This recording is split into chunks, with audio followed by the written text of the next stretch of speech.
नमस्कार, इन भारत देख रहे हैं आप और मैं हूं आपके साथ कृतिका सूर्यवंशी। बुलेटिन की शुरुआत करते हैं। हरदोई में विवादित बयान देने में माहिर बीजेपी विधायक श्याम प्रकाश का ईडी को लेकर बयान सामने आया है, जिसमें वो एक बार फिर से चर्चा में आ गए हैं। बीजेपी विधायक ने कहा कि हर विधानसभा में एक ईडी इंस्पेक्टर होना चाहिए और फिर देखते हैं कि बीजेपी में कौन नहीं आएगा। हम तो पार्टी से कहेंगे कि एक इंस्पेक्टर नियुक्त करके उसकी चाबी विधायक को दे दी जाए। वहीं उनका ये भाषण सोशल मीडिया पर भी जमकर वायरल हो रहा है।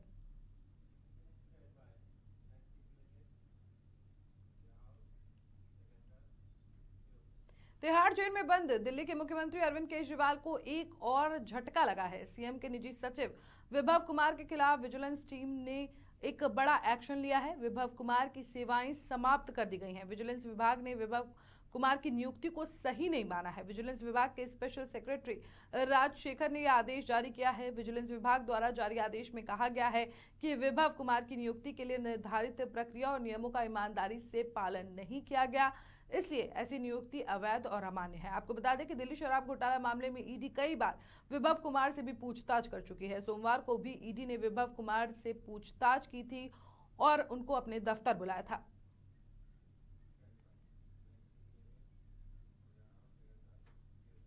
उत्तर प्रदेश के अमरोहा लोकसभा क्षेत्र से बहुजन समाज पार्टी के प्रत्याशी मुजाहिद चौधरी के अमरोहा स्थित कार्यालय पर वोटरों को लुभाने के लिए बिरयानी बांटकर जमकर आचार संहिता की धज्जियां उड़ाई गई।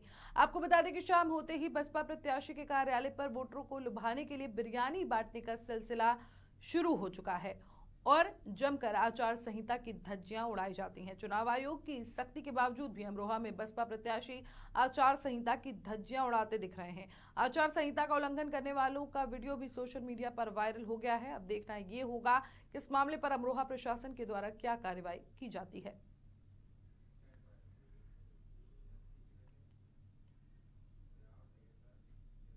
बिजनौर जिले भर की ईदगाहों पर नमाजियों की भारी भीड़ उमड़ी। नमाजियों ने मुल्क की सलामती के लिए नमाज पढ़ी। बिजनौर, चांदपुर, नजीबाबाद, नगीना और धामपुर से ईदगाह पर ईद उल फितर की नमाज संपन्न हुई।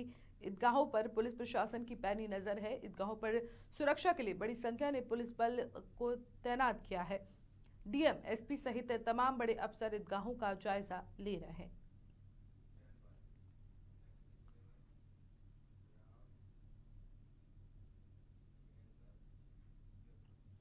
इत्र और इतिहास की नगरी कन्नौज में कड़ी सुरक्षा व्यवस्था के बीच ईद की नमाज बड़े ईदगाह में सकुशल संपन्न हो गई। ईद की नमाज अदा करने के लिए बड़ी संख्या में नमाजी ईदगाह पहुंचे। तेज धूप, भीषण गर्मी के बीच नमाजियों ने नमाज अदा की। नमाज पूरी होने के बाद सभी लोगों ने एक दूसरे से गले मिलकर ईद की बधाइयां दी। नमाज अदा करने आए इमरान बिन जफर ने देशवासियों को ईद की बधाई देते हुए कहा कि देश की कुछ सिरफा परस्त ताकतें जो देश के भाईचारे को पीछे पड़ी हैं, उनको देखना चाहिए कि एक तरफ रमजान का पाक महीना जा रहा है और दूसरी तरफ नवरात्र के पवित्र दिन शुरू हो चुके हैं। यही हमारे देश की पहचान है। हाँ से हिंदू और माँ से मुसलमान से हिंदुस्तान बना है।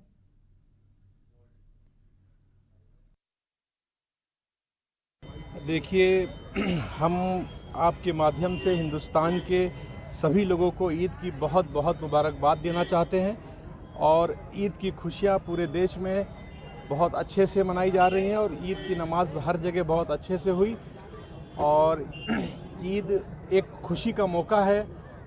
ईद जो है एक हम लोगों के लिए तोहफ़ा है। जो रोज़दार होते हैं, जो रोज़ा रखते हैं, उनको अल्लाह ने एक ईद में तोहफ़ा दिया है कि सारी की सारी एक महीना माह रमज़ान चला हमारा।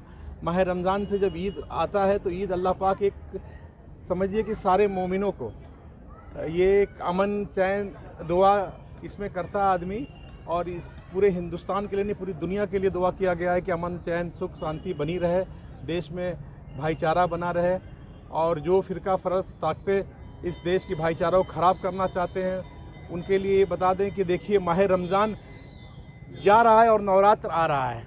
नवरात्र और माह रमज़ान देखिए ईश्वर ने, अल्लाह ने एक साथ कर दिया।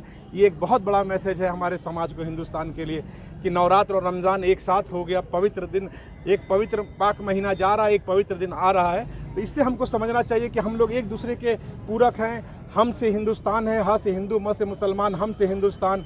यही मैसेज हमको आज के दिन देना है पूरे भारतवासियों को और बस बहुत बहुत बधाई, बहुत बहुत शुभकामनाएँ हमारी तरफ से। ईद मुबारक आप सभी को।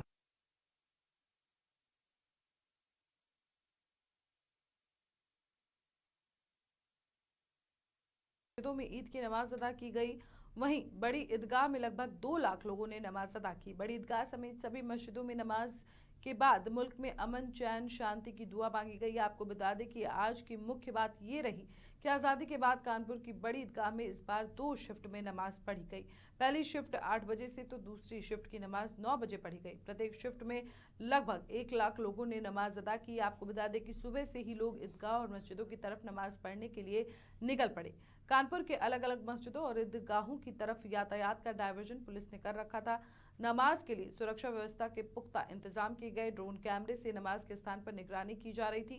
नमाज के दौरान बड़ी ईदगाह से लेकर चुन्नीगंज चौराहे तक राजनीतिक पार्टियों और सामाजिक संस्थाओं के ईद मुबारक कैंप भी लगाए गए। जिला प्रशासन ने भी अपना कैंप लगवाया, जहां जिलाधिकारी कानपुर और पुलिस कमिश्नर कानपुर ने पहुंचकर लोगों को ईद की मुबारकबाद दी।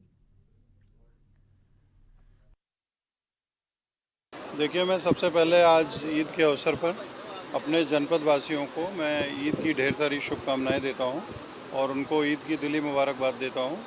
और यहां पे आप लोगों ने देखा होगा बहुत शांतिपूर्ण ढंग से जो हमारे पहले फेज की ईद की नमाज़ थी वो संपन्न हुई।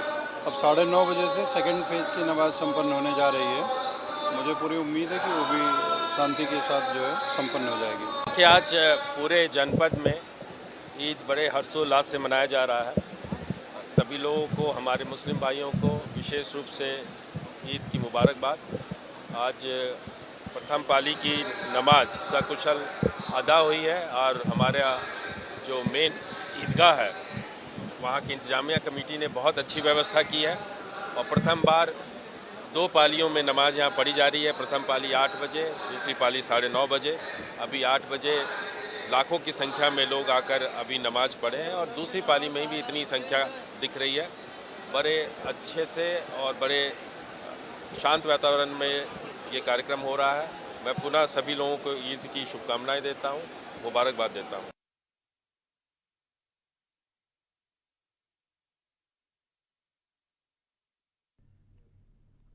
यूपी के कुशीनगर में ईद के त्यौहार को लेकर कुशीनगर प्रशासन काफी सख्त दिखाई दे रहा है। आपको बता दें कि कुशीनगर में ईद की नमाज शांतिपूर्ण तरीके से संपन्न हुई। मस्जिदों में हजारों की संख्या में लोगों ने ईद की नमाज अदा की।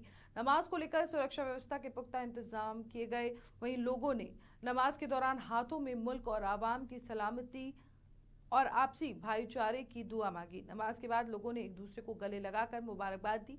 ईद को लेकर घरों में तरह तरह के व्यंजन भी बनाए जा रहे हैं। लोगों में ईद को लेकर काफी उत्साह भी नजर आ रहा है।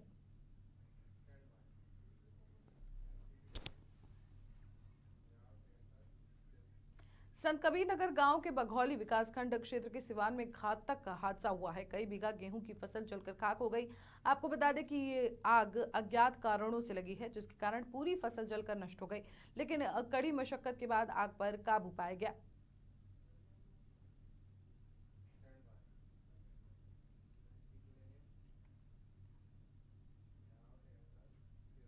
बिलारी कोतवाली में तैनात मतीन अहमद दरोगा की अचानक मौत होने से पुलिस महकमे में शोक की लहर आ गई।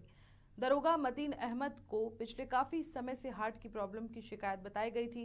बता दें कि मृतक दरोगा 1998 बैच के थे। बिलारी कोतवाली प्रभारी रविंद्र प्रताप सिंह सहित भारी पुलिस मौके पर पहुंची। कोतवाली प्रभारी रविंद्र प्रताप ने बताया कि अचानक सीने में दर्द उठ रहा था। कांस्टेबल अपनी सरकारी गाड़ी से लेकर सीएचसी बिलारी पहुंचे थे और डॉक्टर ने अस्पताल में चेकअप के बाद उन्हें मृत घोषित कर दिया।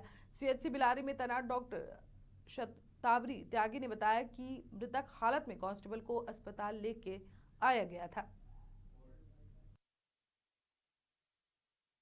हमारे सीएचसी बिलारी पर लगभग 11:50 पर CP 981 नितिन कुमार और काफ़ी पुलिस टीम के साथ इनको SI मतीन अहमद को लाया गया, जिसको चेक करने पर पाया गया कि वो मृत अवस्था में आए थे। क्या कारण, जैसे आपके जांच में? देखिए, कारण तो बिल्कुल स्पष्ट रूप से तो PM से पता चल सकता है, लेकिन ये सस्पेक्ट किया जा रहा है हो सकता है हार्ट अटैक आया हो, लेकिन बाकी पूरी स्पष्ट रूप से तो PM पे ही पता चलता है कारण डेथ का। जी नहीं, वो सब कुछ नहीं था।